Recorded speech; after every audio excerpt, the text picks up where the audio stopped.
Hey everyone, in this video, I'll show you how to download TinyTask on your PC or laptop.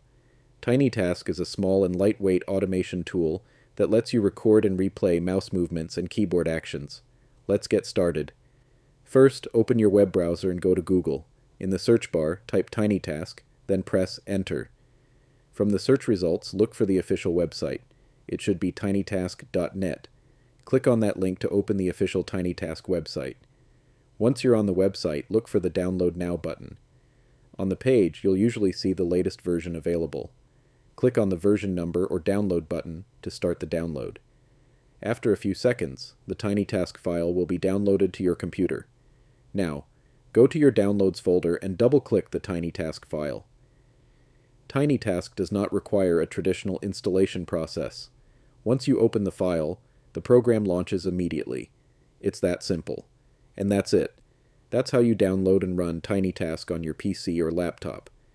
If this tutorial helped you, don't forget to subscribe to the channel for more simple and practical tech guides.